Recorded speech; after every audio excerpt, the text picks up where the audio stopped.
101 nömrəli sualda nisbi molekul kütləsi 98-dir və uzun zəncirdə 4 karbon atomu olan alkendən söhbət gedir. Biz birinci təyin eləyək görək bu kütlə 98 qram olan alkenimiz hansıdır? Alkenlərin ümumi formullarını yazdım və bunların molyar kütlələrinin ümumi deməli düsturu olur 12N karbon və 2N də hidrogen gələndə olur 14N-dir və 14N-imiz 98-ə bərabərdirsə, N isə buradan 7-yə bərabər olur. Deməli, karbonumuz, alkenimiz 7 karbonlu alkendir və bunu elə quraşdırmaq lazımdır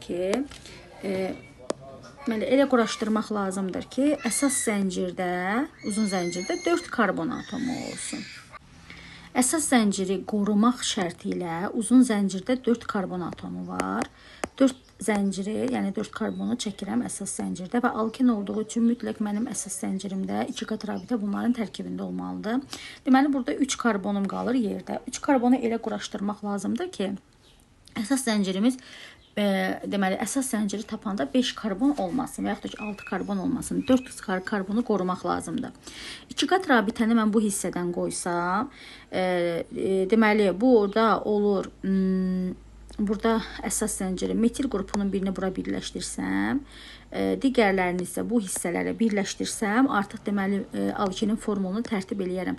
Burada əgər bu metil qruplarını, yəni karbon saylarını bura birləşdirsək, əsas zəncirimizdə 5 karbon olur. Ona görə də yəni bu şəkildə olmaz.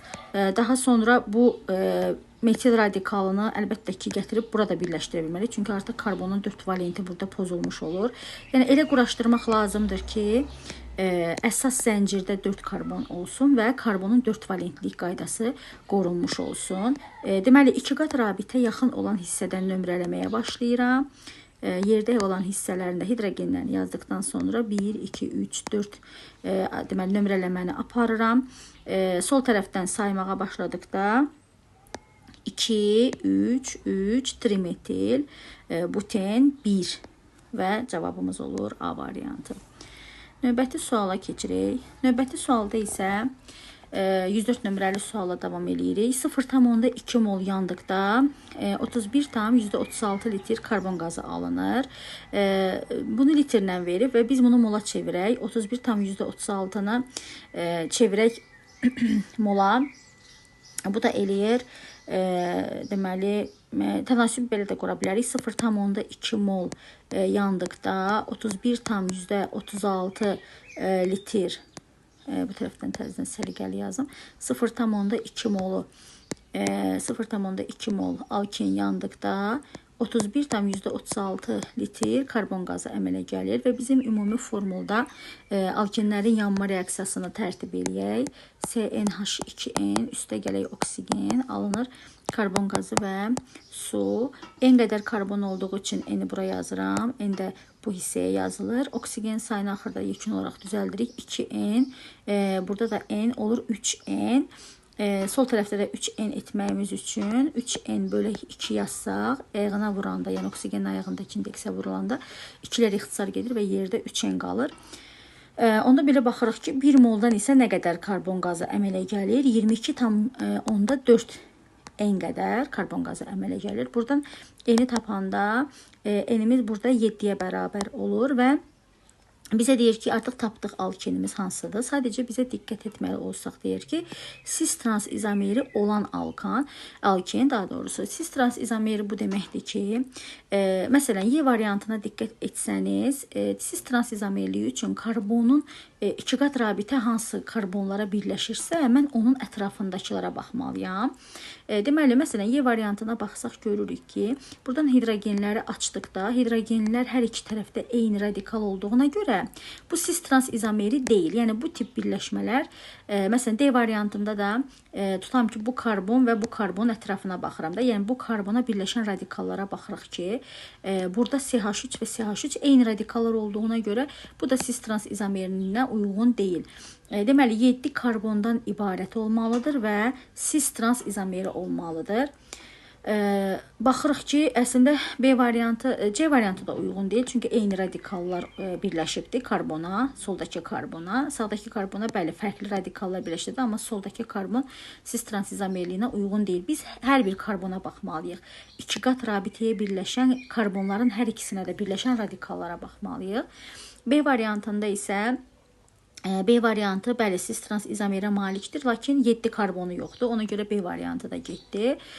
A variantına baxıram, fikir verirsinizsə, 2 qat rabitə olan karbonları nəzərdə keçirik. Deməli, bir dənə hidrogen radikalı, bu birisi karbona isə izopropil və metil radikallar birləşib. Bəli, doğrudur. Çünki fərqli radikallar birləşibsə, deməli, burada cavab A variantı olacaq.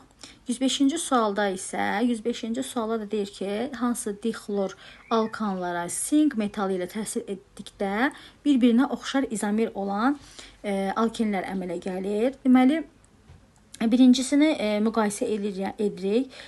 Dixlor alkan. Deməli, birinci sikloalkanların alınma reaksiyasıdır. Sink metalı təsir etdikdə, deməli, birinci və dördüncü karbondan xlorlar çıxır və qapalı quruluş əmələ gəlir. Deməli, birinci C4H8 formuluna uyğun sikloalkan alınır.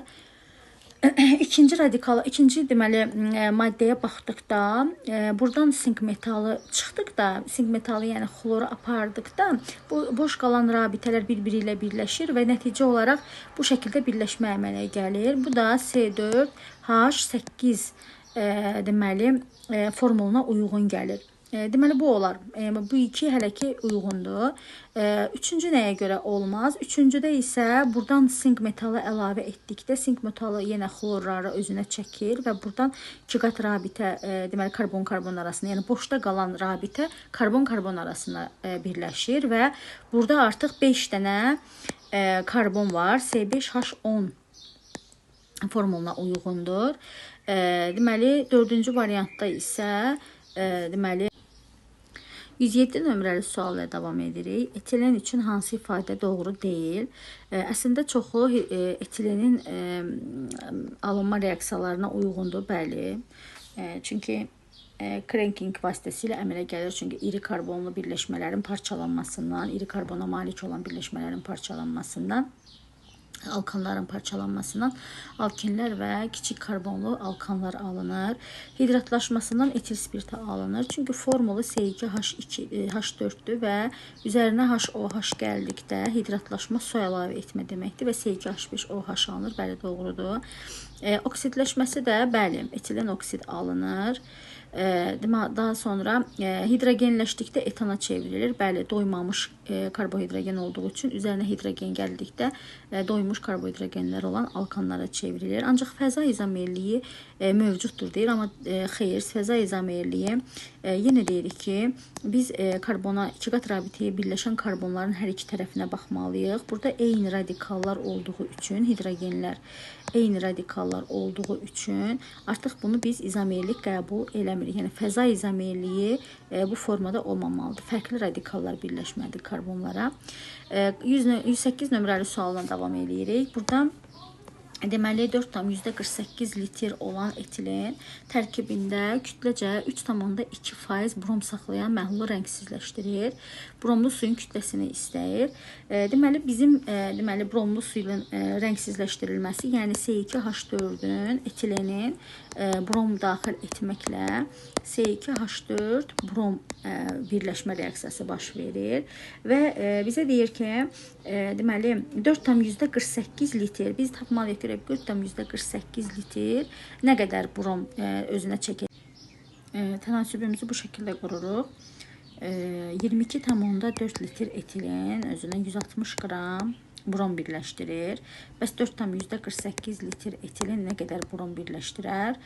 Burada cavabımız eləyir 32 qram. Deməli 32 qram bromdur və bu deyir ki 3,2% bromdur.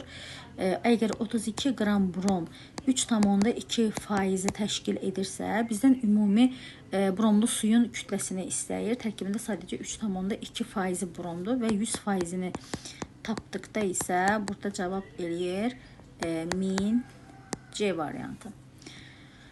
Daha sonra 112 nömrəli suala baxırıq. 112 nömrəli sualda 3 metil, buten 1. Həmişə birinci sondan deməli formulumuzu quraşdırmağa başlayırıq. Butende bilirsiniz ki 4 dənə karbon var və birinci karbonla ikinci karbon arasında 2 qat rabitə var və 3 isə metildir. Metil radikalıdır. Bu şəkildə yazdım. Çünki əgər 2 qat rabitə sol tərəfə yaxındırsa, soldan nömrələmə başlanır və 3-cü karbona metil radikalını birləşdirirəm. Yerdə qalan hidrogenləri də yazdıqdan sonra artıq məndən neçə sigma rabitə sp3 hibrid orbitallarının bir-birini örtməsi örtməsi ilə yaranır sualı verir. Birləşməmizin hibrid orbitallarını tapırıq. 2 qat rabitə, bir tərəfdən 2 qat rabitə, bir tərəfdən tek qat rabitə olan karbonlar sp2 hibrid formasındadırlar, hibrid orbital formasındadırlar. Yerdə qalan tek qat rabitə, yəni bütün hamısı sigma rabitə tərəfindən yaranan karbonlarımız isə sp3 hibrid formasındadır və bunların bir-birini örtməsi, əlbəttə ki, burada bir sigma rabitə və digər tərəfdən də ikinci sigma rabitə sp3 hibrid orbitalların bir-birini örtməsi hesabına yaranır. Burada cavab olur E variantı 2. 113 də eyni suala bənzəyir. Buten molekulunda, əslində buten 1 molekulunda, yəni birinci karbon arasında mən 2 qat rabitəni birləşdirirəm və deməli düzəldirəm formulumuzu. Çünki bizdən S orbitallarını soruşur. sp3s. sp3 karbonlar hər tərəfdən tek qat rabitə ilə örtülən zaman baş verir. sp3 və sp3 neçə dənə S və sp3 arasında örtülmə zamanı yaranır. Əlbəttə ki, həmin o karbonların hidrogenlə olan rabitələrini soruşur. Burada da cavab olacaq 5 A variantı. Buten 2 molekulu. Buten 2 molekulu bu şəkildə çəkdik. Deməli, formulumuzu düzəldirik. Yenə eyni qaydada və bizdən sp2 və sp3 və sp2s orbitalların örtülməsindən yaranan sigma rabitələrin ümumi sayı neçədir deyir. sp3, sp2 burada bir rabitə və sp3, sp2 çünki yenə üzərində yazaq ki, daha doğru şəkildə ifadə edək. Deməli, iki dənə sp2 və sp3 arasında rabitə var. sp2s isə yenə həmin bu sp2 formasına malik karbonların hidrogenlə əmələ gətirdiyi sigma rabitə nəzərdə tutulur. Burada 2 ədəddir. Cavab olur burada 4 A variantı. 116 nömrəli suala baxırıq. Etilenin hidrogen xloridlə reaksiya məhsuluna birinci etilenin hidrogen xlorid ilə məhsulu nə alınır ona baxaq. CH2 və CH2 hidrogen xloridlə təsir etdikdə hidrogen deməli bu karbona, xlor isə digər karbona birləşir və 2 qat rabitə qırılır. Həmin bu maddəyə natrium ilə təsir etdikdə, deməli monohalogenlik alkanların alınmasıdır. Natrium üzərində natrium metalı ilə təsir etdikdə natrium xloru aparır və xlor çıxan hissə digər tərəfi təkrarlamağa başlayır. CH2 və CH3, yəni 2 karbonlu monoxlor alkan daha doğrusu, yəni etan artıq olur 4 karbonlu alkana çevrilir və bu da normal butan adlanır. 118 nömrəli suala baxırıq. Eyni sayda karbon atomu olan alkanlarla alkenlərin sigma rabitələrinin fərqini göstərdir. Deməli, CnH2n üstə gələk 2. Bu bizim alkanların ümumi formuludur. CnH2n də alkenlərin ümumi formuludur. Alkanlar üçün ümumi sigma rabitə. Çünki karbonların sayı eyni götürdüyüm üçün artıq elə sigma rabitələr onlar arasındakı fərqləri göstərəcək. Alkanların sigma rabitəsi 3n üstə gələk 1-dir. Çünki karbon-karbon arasında rabitə n-1 və üstə gələk hidrogenlər arasında olan rabitə, yəni karbonla hidrogen arasında olan rabitə cəmi sigma rabitə olur 3n üstə gələk 1. Deməli, alkenlər üçün isə 3n-1-dir və burada alkanlarla alkenlər arasında sigma fərqi 2-yə bərabərdir. 119 nömrəli sualda alkanlar və alkenlər üçün hansı ifadələr doğrudur? Yanma məhsulları eynidir. Bəli, yanma məhsulları bütün üzvü maddələr üçün eynidir. Nə karbon atomları eyni hibrid vəziyyətində deyil. Çünki alkenlərdə sp2 hibridə malik olan karbonlar da var. Cis trans izomeri alkanlar üçün uyğun deyil. Ümumi formulları əlbəttə ki eyni deyil və xlorla reaksiya daxil olmurlar. Xlorla alkanlar əvəz etmə, alkenlər isə birləşmə reaksiyasına daxil olurlar. Ümumi olan ifadələri deməli aid olan xüsusiyyətlərə aid deyil. Bu da cavab olur A variantı. 120 tipli suallarda molekulunda qeyri-polyar sigma rabitələrin sayı ümumiyyətlə alkenlərdə qeyri-polyar sigma rabitələr mən buradakı enlə ümumi formuldakı enləri qarışdırmayım deyə burada ümumi formula başqa bir deməli hərf yazıram ki, məni çaşdırmasın və molekulunda qeyri-polyar sigma rabitələrin sayı ümumi alkenlər üçün A-1-ə bərabərdir. Çünki qeyri-polyar karbon-karbon arasında olan sigma rabitələri sayı göstərir və bunu bərabərləşdirirəm A-1-ə. Molekulunda atomların ümumi sayı isə 3A-ya bərabərdir. Burada da 3A-nı bu şəkildə yazıram və buradan A n+1-ə bərabərdir. A-nın ifadəsini burada yazanda cavab olur 3n üstəgələk 3-ə. Burada isə 121 nömrəli sualda isə molekulunda karbon-karbon arasında olan sigma rabitələrin sayı yenə eyni qaydadadır. Yuxarıdakı kimi karbon-karbon, yəni qeyri-polyar sigma rabitələrdir. Bu bərabər olur A-1-ə. Molekulunda yenə ümumi atomların sayını soruşur, yəni 3A-nı soruşur. Buradan A-nı tapsaq n üstəgələk 2-yə bərabər olur və burada 3n+2-nin cavabı isə olur 3n üstəgələk 6-ya bərabər olur. B variantı doğru cavabdır. 122 nömrəli sualda deməli ümumi formulu CnH2n alkenlərdir və üzərinə H-xlor onlar birləşdirmə reaksiyasına daxil olurlar və deyir ki, alkenimiz 4 karbonlu alkendir. Üzərinə H-xlor gələndə artıq burada sadəcə 2 qat rabitə qırılır. Elə bir C4H 8 tipli alken üzərinə H-xlor gələndə cavab olur C4 qalır yenə H9 xlora C4 H9, yəni karbonu burada heç bir şey olmur, olduğu kimi qalır. H9 və xlor birləşməsinə uyğun gəlir. Bu da hansı birləşmədir? A variantında dixlordur, yəni onu çıxıram. Burada dixlorları, burada isə 5 karbon var. Deməli bu cavab da çıxacaqdır. Burada da yenə dixlordur. Cavab bunda olur B variantı. Yəni bu qaydalar artıq bunları əzbərləmək lazımdır. 2 metil propen molekulunda 123 nömrəli sualda yenə propeni çəkirik və 2 metil propen propeni 2 qat rabitəni istədiyiniz hissədən birləşdirə bilərsiniz. Çünki hər ikisində də metil radikalı ikinci karbona düşür. Bu tərəfdən nömrələyəndə də ikinci karbona düşdüyünü görürəm. CH2 və CH3-dür. sp3 s hibrid orbitallarının örtülməsi hesabına yaranmış rabitələr molekuldakı ümumi rabitələrin neçə faizini təşkil edir? sp3 s örtülməsi ilə baxırıq ki, burada sp3 formada olan bu karbonlardır və 6 dənə hidrogenli birləşməsi var. Yəni burada karbon və hidrogenin arasındakı rabitəni soruşur. 6 bunlar sp3s örtülməsi hesabına nəticəsi yaranmış rabitələrdir. Ümumi rabitələr isə saydısaq görürük ki, 12 ədəddə rabitə var və 6 12-nin neçə faizini təşkil edir sualı verir. Burada cavab olur 50.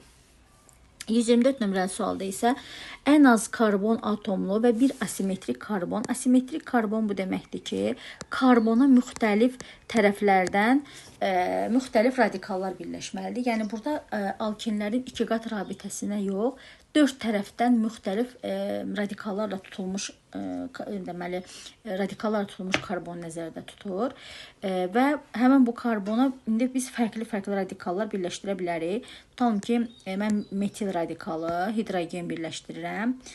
Bu hissədə etil radikalı birləşdirirəm ki, hələ bu 3 hissəm fərqli olsun. Bu tərəfdə yəni alken olduğu üçün artıq ən az karbonlu alkeni birləşdirirəm. Deməli bu oldu bizim bir asimetrik karbon atomu olan alkenimiz və üzərinə H-xlor gəldikdə demişik ki, hidrogeni çox olan karbona, xlor isə hidrogeni az olan karbona birləşir və burada cavab olur 2 xlor. Nömrələmə bu tərəfdən aparsaq 4 və 5 olur. Deməli 2 xlor, 3 metil pentan. Burada cavab olur Y variantı. Buten 1-in sulfat turşusunun iştirakı ilə su ilə reaksiyasına, yəni sulfat turşusu burada katalizator rolunu oynayır və hansı maddə alınır? Deməli, burada buten 1-in deməli yazaq buten 1 birinci karbona 2 qatrabitəni birləşdirirəm. Bu şəkildə formulu düzəldirəm və üzərinə HOH gəldikdə deməli burada hidrogen yenə çox olan karbona birləşir. OH qrupu isə bu şəkildə birləşir və OH qrupu ikili deməli ikinci karbona birləşdiyi üçün olur butanol 2. Yəni cavab burada olur B variantı. 134-cü sualda isə cis trans izomerləri dedik ki, cis trans izomeri budur ki, 2 qatrabitənin hər iki hissəsinə, yəni birləşən karbonların hər iki tərəfində birləşən radikallara baxırıq. A variantında sağdakı karbonda fərqli radikallar birləşə bilər, yəni bura baxıram. Amma sol tərəfdə eyni radikallar birləşdiyi üçün cavab burada A variantı deyil. B variantında 2 qatrabitənin olduğu karbonlara baxırıq. Bəli, sağ tərəfdə yenə fərqli radikallardır, amma sol tərəfdə 2 eyni karbon hidrogen radikal birləşdiyinə görə səhvdir. C variantında isə bu karbonlar arasına baxıram. Bu karbonların birləşən radikallara baxıram. Bir tərəfdə xlor və metil, digər tərəfdə xlor və etil radikal birləşir. Fərqli radikallar olduğu üçün cavab burada olur C variantı. 135 nömrəli sualda isə buten və butan qarışığında buteni hansı maddənin suda fərqlə? Biri alkanlar sinfinə daxil olandır, biri də alkenlər sinfinə. Bunlar bromlu su ilə və kalium permanganat məhlulunu alkenlər rəngsizləşdirdiyi üçün burada cavab olur C variantı. Yəni alkanlara aid bir xüsusiyyət deyil bu.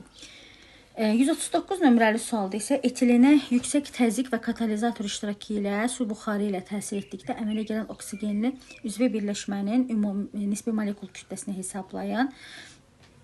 Etilenə su birləşdikdə alınır etil spirti. Bunun da emerini hesabladıqda deməli cavab olur 46 D variantı. 140 nömrəli sualda isə yenə etan və etilendən ibarət, yəni alkanlar və alkenlərdən ibarət 10 litr qaz qarışığına tam hidrogenləşməsinə 6 litr hidrogen sərf olunub. Etan hidrogenləşmə baş vermir onlarda, çünki onlar artıq doymuşdular və özlərinə hidrogen birləşdirə bilmirlər. Amma deməli 6 litr hidrogen birləşdirən etilen olur və C2H4 özünə 1 molumuz 1 mol hidrogen birləşdirir. Çevrilir C2H6-ya. Burada 6 litr hidrogen birləşdiyinə görə deməli alkenimiz də 6 litrdir.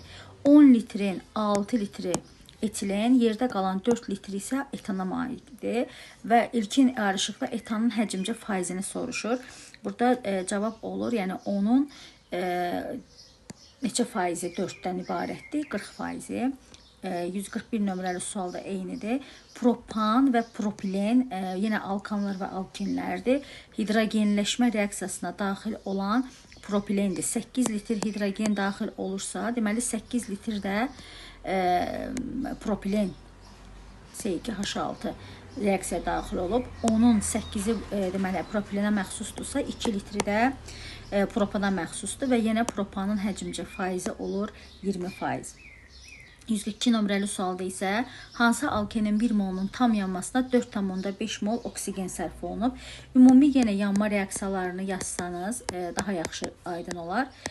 Baxırıq ki 4,5 mol oksigendir. Oksigen burada N və N-ə bərabərdir. Burada da 3N bölü 2-yə bərabərdir oksigen və bunun molunu 4,5 mol verib. 3N bölü 2 bərabərdir 4,5. Buradan N bərabərdir 3-ə. Deməli, burada cavab olur propen. 146 nömrəli sualda hansı birləşmənin sink ilə qarşılıqlı təsirindən 2 metil buten alınar? Birinci 2 metil buteni çəkək ki, buten 2 və 2 metil.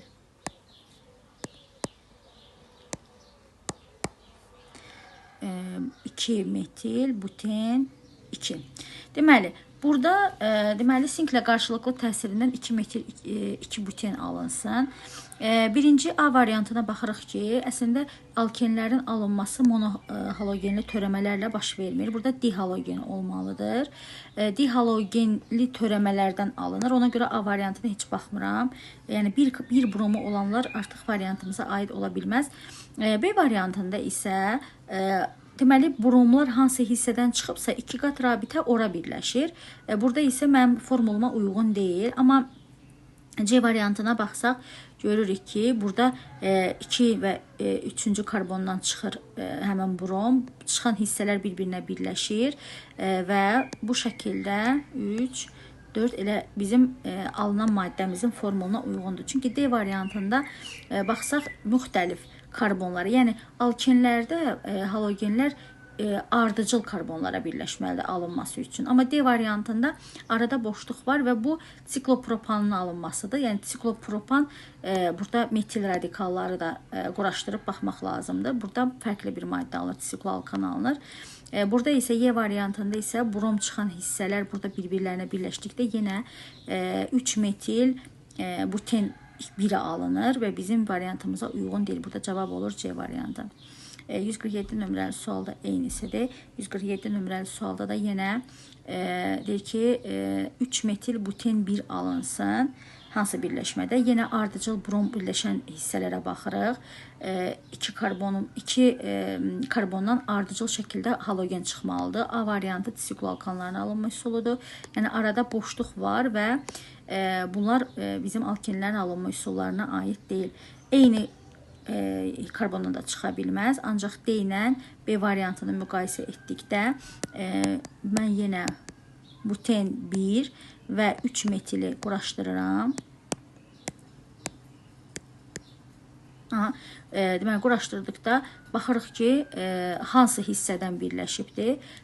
Buten 1 olduğuna görə, deməli, birinci karbon və ikinci karbon arasında brom çıxır və 2 qat rabitə ora birləşir. Cavab olur burada. Yenə B variantı doğru cavabdır. 160 nömrəli sualda sıxlıq 2,5 olan alkendir və rho bərabərdir M bölək B. Yəni hansı alken olduğunu bilmirik. Kütlə bizə məlum deyil. Sıxlıq veribsə və həmin bu alkende normal şəraitdə 22,4 litrə bərabərdir və burada 2,5-i 22,4-ə vuranda cavab eləyir 56 qram. Deməli bu 56 qram hansı karbon, hansı alkendir? 14N bərabərdir 56, yəni kütləsini bərabərləşdirirəm ümumi Emerin düsturuna və N buradan bərabər olur 4-ə. Deməli 4 mol alkan yanan zaman alkan tərkibində bütün karbonların hamısı karbon qazı şəklində ayrılır. Yəni 1 mol, daha doğrusu karbon, 1 mol alken yanan zaman 4 mol karbon qazı alınır və 0,8 mol alken yananda nə qədər deməli karbon qazı alınır? Burada cavab olur 3,2, doğru cavabdır. 161-də helyuma görə nisbi sıxlığı 14 olan və cis trans izomer. İndi burada helyuma görə nisbi sıxlığı 14 olan alkeni birinci təyin edək. Deməli helyumun kütləsinə bölünüb və 14 tapılıbsa, bu zaman bizim yenə deməli kütləmiz 14 N'imiz 56-ya bərabərdir. N də buradan 4-ə bərabərdir və elə quraşdırmalıyıq ki, o 4-ü cis trans izomerə malik olsun. 4 karbonu, əgər biz 4 karbonlu alkeni çəkirəm, butendir. Bu buten 1 olduqda bu karbona 2 eyni radikal birləşmiş olur, hidrogen radikalı və bu deyil cis trans izomerə malik olsun. Deməli, bizim bu birləşməmiz cis trans izomerinə malik deyil, eyni radikal birləşdiyi üçün. Bu zaman 2 qat rabitəni bu tərəfə birləşdirsək, deməli bizim bu CH3 olur, Bu da CH olur. Yenə CH və CH3-ə bərabərdir. Və iki qat rabitədən çıxan radikallar baxırıq ki, fərqli-fərqlidir. Bu tərəfdən hidrogen və CH3 yenə eyni miqdarda karbon və CH3 və hidrogen radikalları olur. Deməli, bizim cavabımız olacaqdır D variantı daha doğrudur. Hansı alkenin 7,2 qram su ilə reaksiyasından 24 qram spirt alınar? Ümumi formuldan işləyəcəyik. Deməli, alkenin CnH2n 14N kütləyə malik olan alken özünə nə qədər, neçə qram spirt alınar bilmirik. Ancaq 7,2 qram deməli su ya da alkenimiz özünə birləşdirəndə suyu 24 qram spirt alınır. Buradan spirt bərabərdir 60-a və 60 bizdən hansı alkeni soruşur. Yəni bu hansı alkendir?